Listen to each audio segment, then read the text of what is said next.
Welcome back, you filthy exiles. Pardon me. So I'm back home and recording at 1080p again, which is awesome. And I've made some progress on the VF totem build. A fair bit of progress. So we're currently sitting at just shy of getting our 5-link or 6-link set up with our Iron Fortress. So once we have that, we'll also have Awakened Fire Pen, but currently I have it sitting at as a 5-link setup, and I have about 932,000 DPS per totem, and Magma Balls are 172,000 DPS. Now, if we just do the calculations on this, and we'll just pull down the calculator. So, we currently have, and I'll explain where our projectiles are coming from in the next moment or so.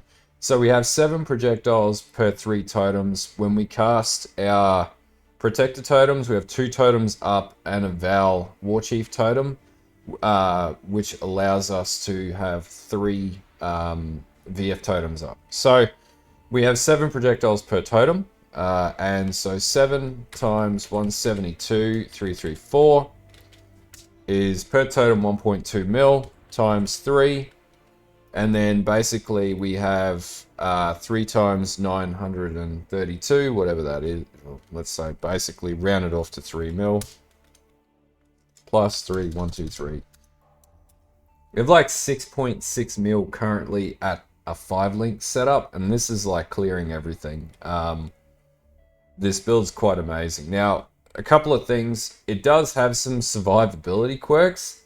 Its effective health pool is not great, but its damage is so high, and the totems sort of take some of the burn off the character's ability to sort of sustain damage. So I have tried delving with this character, and it is not good at delve.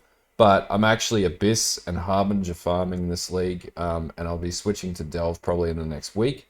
And as a bosser, this character just eviscerates bosses. The footage actually in the start of the video does not do it justice. That's before I made further improvements and then started re-recording more footage. So, obviously this POV will be in the description, and we're going to talk about the composition. So, just from a configuration standpoint, pardon me, we have endurance charges from Enduring Cry. We have Onslaught because of our Snaring Spirits. Not Snaring Spirits, Sleepless Sentries, sorry. On our Keystone, on our medium cluster. I run Life Tap in my build, so I've noticed a lot of other builds have mana issues and mana sustain issues. I have no such problem in my build, and I think I might be the only person that's tricked it out with Life Tap. And I basically use Cannibalistic Rite. So this gets rid of the cut from having to run Life Tap and actually allows you to sustain life regeneration better, and actually buffs up with lethal pride and gives you another 20 strength. So I found this to be way more sustainable than trying to run mana. So if you're following another version of this build, consider changing to this because it works fine. And I have as much damage as the level 93s on the tree, if not more than what they're pushing. So, except for one guy who has Rage Generation, which is crazy. Anyway, so we leech from our Ascendency, and that's coming from the War's Herald. So we have leech from that, from our totem damage. We're always summoning totems, yes. Do you have a totem summon? Yeah, that's how we do damage. And it's like 83 life per totem, and we're always summoning totems. So, you know, do the math, to about 200 plus is your average spend. Now, I don't have elemental focus or anything, so our hits do ignite, and there is burn, but there's nothing on the tree. Fire exposure is actually coming from our gloves. So we have items, our implicit on the gloves inflict fire exposure on hit. So that's where that's coming from, and then eventually that'll come from the awakened fire penetration gem. Yep, fire exposure on hit, 10%. So that's where that's coming from, and enemies covered in ash. Yep, that happens thanks to Hinakora's Death Fury. So cover rare or unique enemies in ash for 10 seconds. So this applies to bosses predominantly, not mob packs, and it doesn't really matter for mobs because this build just doesn't give a shit about them and eviscerates them. And obviously Guardian Pinnacle Boss, we have it always in Blood Stance, and this is just to get the, I guess, the clustering impact of the projectiles. Now there's an argument to say you could have wider AoE for the shotgunning, but with the number of projectiles that I'm firing on mine, it's not necessary, and Blood Stance gives you so much more damage, so I would recommend that. Now, where are my projectiles coming from? Well, in my version of the build, I'm actually running a, sorry, I can bring this into here. I'm actually running an anomalous volcanic fissure. So 20% on anomalous actually gives you an extra projectile. It's super cheap. I shouldn't say the chest piece is, and it doesn't tell you. It's a relatively cheap gem because it's still not like pure meta. Only 0.2% of the league are playing it. So it's not like a crazy meta skill, but it's a really cool skill nonetheless. The other source of my projectiles is actually coming from Dying Sun. Now, you could run, I think it's Splintered Rain or whatever it is, the duel, but that cuts your DPS on your totems down by 45%, and I wouldn't recommend that because it just cuts your damage down way too much. A much better source of getting more projectiles is Dying Sun, and you also do increased AoE, and I have this set to recharge constantly and trigger constantly. So it's just an endless cycle as you're mapping and just natively going through the game. And it works on bosses and everything else, so it's fine. Now, I did consider running a Volcanic Fissure Totem setup, but Anomalous just seems like more sense because at minimum you get 2 extra projectiles, which is an extra 300 to 400,000 DPS, and at best you get another 600,000 DPS, which just makes more sense. And then the projectiles cluster, so you know you're spitting out a lot. 7 projectiles per totem is pretty damn good with the on-hit effect as well. So that's like the big changes to the builds so far. Like there's a lot of changes and we're going to run through that, but mechanically that's a lot of the changes. Now strength on my build, I've nearly got up to 1200 strength, and obviously I'm going to try and stack it up to 1500 strength, which is going to be switching out the boots and crafting that and getting better boots. There are also better implicits I can get on my setup, as well as, you know, a better hubris implicit or, you know, enchant as well. And obviously my gloves are a bit lackluster, so I could get more strength on there too. But anyway, we'll talk about that very shortly. That's sort of my summary of where it's at. Now, how does the build feel? The build feels pretty damn good. Like it can't play Delve, which is like my keystone content that I always play, and I'm a bit down about that. But aside from that, Abyss is actually quite fun, and I'm really enjoying the league. Like the league mechanic itself, I haven't played that so much, but just mapping and the overall feel of the new Atlas, or the masteries in the Atlas just makes sense. So it's, you know, quite good, to be honest with you. But anyway, let's get into the gearing of this build and how this is currently set up, which there's some changes since last time, quite a number actually. Okay, so from the gearing perspective, still running Brutus Lead Sprinkler, same as last time, still running Crown of the Eyes, same as last time. I have a +1 shield now, so this is giving me an extra totem that I can summon. Now I address a lot of my resistances on the shield, which isn't necessarily the smartest play, but this was the cheapest shield I could get at the time for what I had available, and that +1 totem is so damn significant, so that's what I'm running as a shield these days. You can craft this yourself if you can get a Shaper shield base. I'd recommend getting like an 85 base, and then pretty much just alteration slamming it. The ideal setup for this is 30% socketed gem reservation efficiency, increased reservation efficiency, and then we can probably run Purity of Elements, which we can then use to cap out of reses, but that's a really expensive shield and I need a lot more currency in order to craft it. And then if I really wanted to go ham, I could get the +1 totem roll that you can get on the crafting bench from Elrion shields, but that one's quite hard to get, and that'll pretty much be my goal, to get the perfect shield as opposed to trying to roll it, because that's pretty hard to do. Now, Astramentis, I've got a low roll Astramentis. This can be much better. It goes up to 100 all attributes. And actually, I should Blessed Orb that to get another 6 strength on there. And then it'll expand out by the percentages. Now I do have Shaman's Dominion. This gives me extra crit with my totems, both in crit chance and crit multi, which would be my recommendation. My chest, I'm running the Iron Fortress. I currently have a 5 link and I'll be moving to a 6 link setup and getting 5 penetration into this. But for now, I have a 5 link. I'll talk about skill gems very shortly. Now rings, I switched out all my rings and I actually qualityed all my rings. I think it's the intrinsic catalyst you need to get it to 20% quality. And it's like a 1-for-1, so it's like 40 chaos and it's well spent.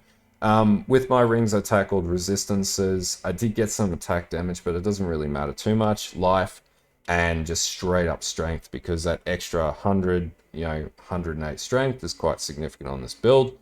And then gloves, again, strength, resistances, life, armor, fire exposure, and that pretty much takes my gloves off the table and gets them sort of pumping a little bit better and more synergistic with the build.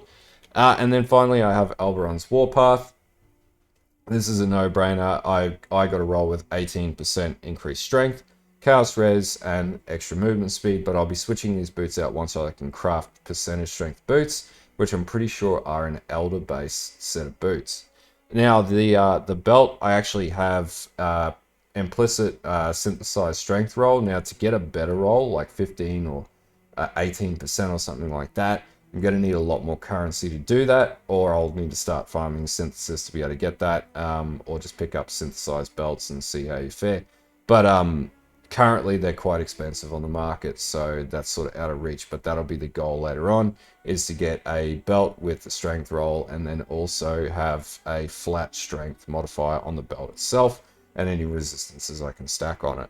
Now, my flasks, I have an Eternal Flask. I am running a Gold Flask, which I find just really good at getting good drops, and I'm actually having a much better league because I'm running a Gold Flask on your build, so I would actually recommend run a Gold Flask. If you can fit it in and get some utility out of it, that's the best case scenario, because the way that the mapping system works now, having that magic find actually does make a bit of difference, I feel.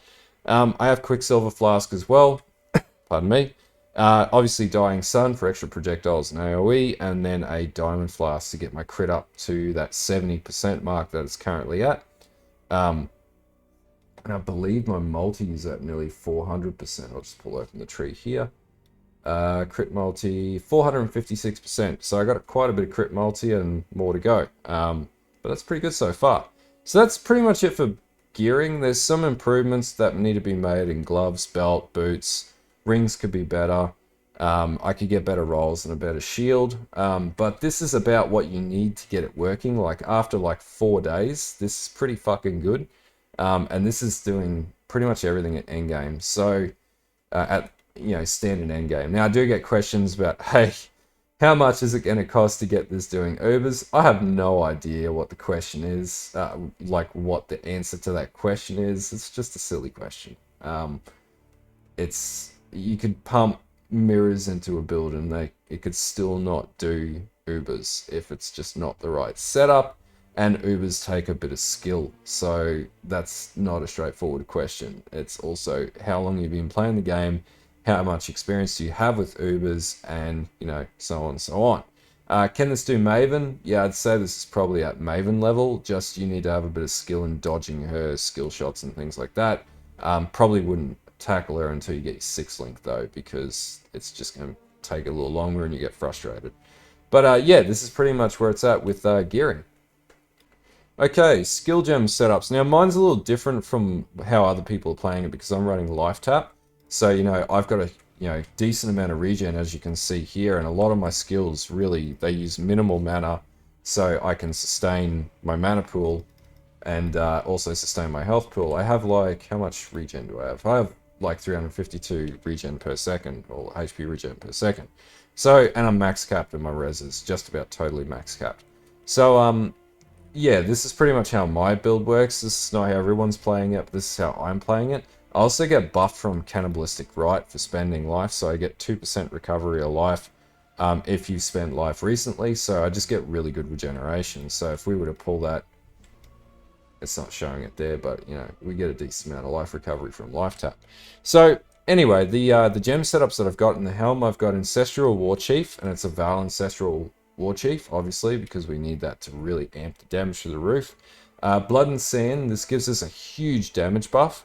I've got Assassin's Mark. I did try Poacher's Mark, and Assassin's Mark's just better. I haven't compared to Flammability yet, and I'm pretty convinced that Assassin's Mark is going to be better because this is a crit-based build, but I haven't tested it, so I don't know the answer to that. Vitality in my build, so I know the other builds don't use this, they use Clarity. I like Vitality, it just gives you much better survivability, I find, whereas other builds probably got cast on death portals because you can tend to die a lot with this build, but Vitality and Health Regeneration really make this a tenable build. In my weapon, I've got custom damage taken, life tap, and Immortal Call. The reason why I'm running Immortal Call and not Molten Shell, and I am running a Determination setup somewhere here. There we go, Determination. The reason why I'm doing this is not because of the physical damage that you would get that is advantageous to run Molten Shell to compensate for. This build has quite a lot of attack block. Where is it? 48% attack block, right? So there's not a lot of point in running Molten Shell when I've already got, like, you know, 13,000 armor. I've got a good chunk of regen, and I've also got leech off my totems, so I can take those initial, like, big hits, sort of.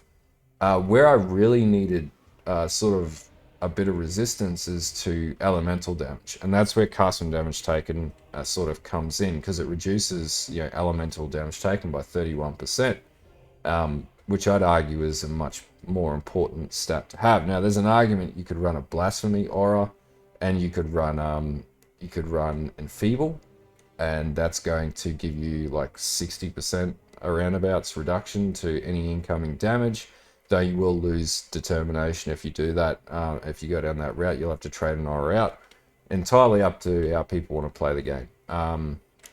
That could be another defensive option that you could exercise, and you could look at flat damage reduction as opposed to armor mitigation and whatnot. So, and spell block. So those are just some things to think about when you set up your defense. I sort of like how this is working. I still die a bit, but I'm at level 91 and I'm progressing. It is more difficult than usual because I'm not used to playing squishier characters, but as the damage scales up, you just stop worrying about dying because you do so much damage, you just melt enemies' faces off. So that's pretty much the setup in the mace. In the chest, I'm running Anomalous Volcanic Fissure, Focused Ballista support, which surprisingly works because you get the advantage of the placement speed of the totem, so you can place totems super fast. You get 34% more attack speed, which is really good. You also get increased flat damage, and then the 20% quality gets you just straight up 10% totem damage, which is a pretty nice sort of creaming on the top there. I've got Earthbreaker, obviously we're running a Slam Totem setup. Life Tap support, this means I don't have to spend mana, so I don't have to fuck around with trying to balance mana. And this gives you tons of damage, so I don't see a real disadvantage. Like if you ran elemental damage on hits, yeah, you get a little more damage, but not significant levels. And then I'm running multi-strike, so eventually this will be Awakened multi-strike. Now, the 6th link will be Fire Penetration, but I currently can't run that because I don't have 6th link. But that'll get me another 300,000 to 400,000 DPS and just absolutely destroy everything without any fuss. Now, in the shield, I'm running Precision with Arrogance and Enduring Cry. The reason why I'm doing this is I want to run as many auras as I can. I get 5 auras doing this, and so I do have to reserve a bit of life pool, but my life pool will creep up to about 5,000 at the end, probably 5,500, and with changes to gearing as well. So I'm not too concerned about losing life because I do so much damage. I have enough regen. I have a decent amount of armor, and then I have Immortal Call, so I can sort of recover from things. Though, I can die to like one-shots and off-screens, whatever. That's just part of the playing this character. But, I'm doing like juiced up abysses. So like T16, fully juiced, Darkness Rising, like level 3, moving to level 4, whatever, 4 pits abysses and whatever. So, I can handle that and I can do that well. So yeah, that seems to work. So yeah, beyond that, I've got determination and anger in my my gloves, and faster attacks and leap slam as well. So I can move around much quicker. I drop a protector totem, I'm even quicker again, as you can see. Now the other thing I've got here at the final setup here is Phantasmal Ancestral Protector. The reason why you want to run Phantasmal is in the quality of it. So you get 19% more increased effective ancestral totem buff, which is similar to like all the rest of the stats that we get across the board. So with like Ancestral Guidance, we also pick this up down in Panopticon as well, and it's also built into the Ascendency on the Chieftain, where we get an increased effect. I'm pretty sure that is here. Ancestor Totems get 100% increased effective buff from your Ancestor Totems. So all of this synergizes to really amp up your your build. So Phantasmal is the way to go. And then I've got multiple totems. This allows you to cast another totem, so you can have 2 of these, 1 of these, and then 2 of these. And then if you've got a Val Warchief totem, you can have 3 of your VF totems up. And then I've got Cull, which just makes the build so much better. And then I've got Life Tap on this too. Now other builds have they have Combustion on this. Again, I'm just playing this my way. You don't have to play it my way. You can play it your way. Combustion will sort of do a little bit more damage, but I feel like this does tons of damage anyway and melts enemies. So, you know, if you want to switch out and try balanced mana, you could.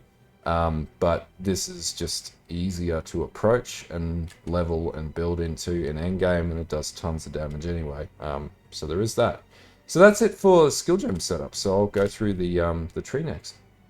Okay, so there were no changes to the Ascendency, so we'll just tick that off. I've actually got a null point there that can come off. That's a spare point. Haha, there we go. Awesome. I love doing these. We'll just chuck that into some extra life, I think. Bang. There we go. Update that tree as well. Awesome. So, pretty much from our main point, nothing really changed here. Now, you could come down and get Iron Grip. It didn't really make any difference for me. I have not done that, so if you want to, you could. I did change out the jewel in this area and put a Watcher's Eye in with crit multi while affected by anger. And this is just going to amp up your crit strike damage. So, you know, I would recommend, and it's super cheap to get this as well. So with this roll, it's like 1 divine, which seems expensive, but it's really a very cheap Watcher's Eye.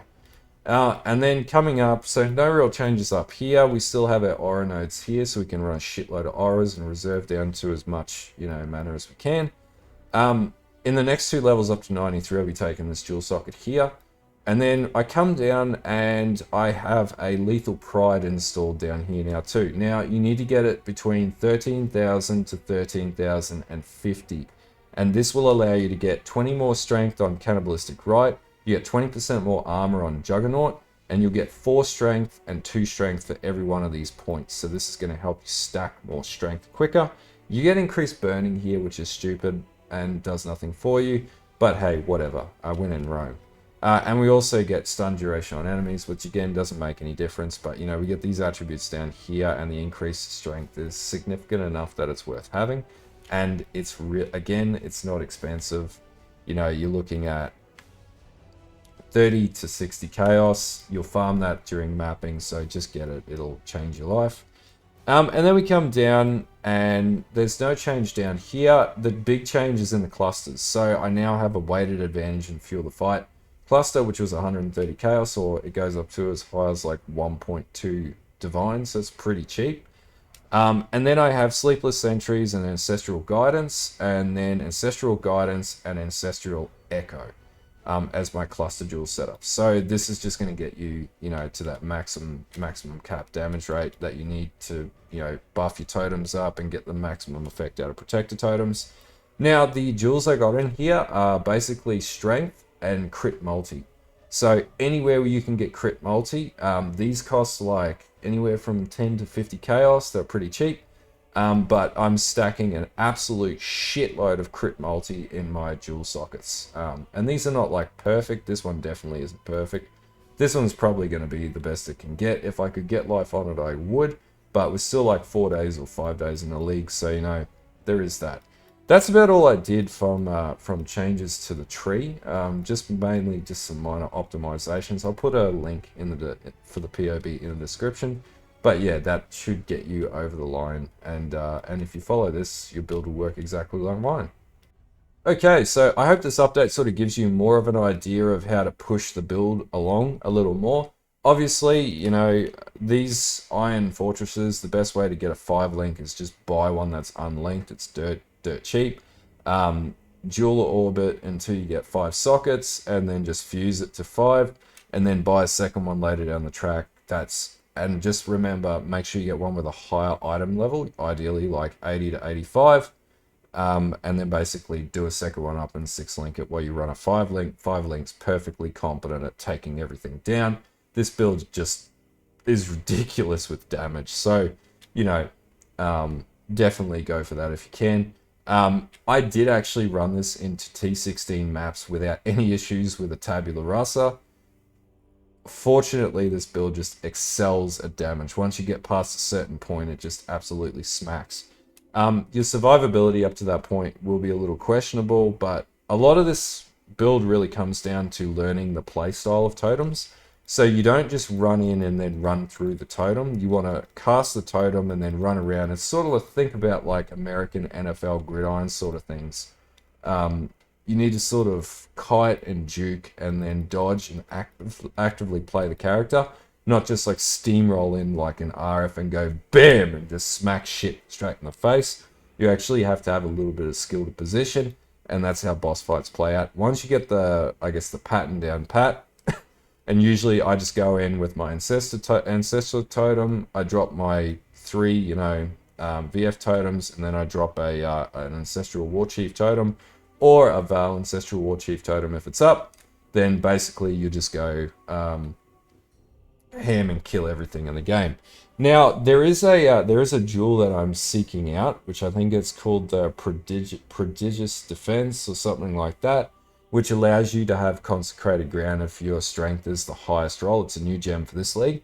I feel like that's going to be a really good jewel to have in this build, and potentially might be, I don't know what it's going to cost. I don't know where it drops yet, but it could be something worth looking at, which is going to amp up your survivability. But yeah, and also the jewels where you can get default frenzy charges. I can never remember what they're called. Yeah, that's a couple of things I'm looking at into the future of this build once I fully spec it. Obviously, I'll get a better belt, better gloves. This will happen in the next week. I'm on leave from Friday, so I got plenty of time to completely spec this character out. I will be live streaming again from probably Thursday night. I've just been a little busy this week with work and tidying up before we get into the Christmas break and everything. But I hope this video helps you with your build, and if you've got any questions, please post up in the description. I've started really optimizing this build now, so all the details will be in this POB, and just follow the video, and you should be able to figure out how to get it to work the way that I have. Anyway, I hope this video helped you. Make sure you like and sub to the channel. There'll be plenty more content coming out, and also follow the Twitch because I'll be multicasting on there. Whatever takes you fancy, I'll be live streaming on YouTube and on Twitch at the same time. Anyway, until next time, have a good one, and bye.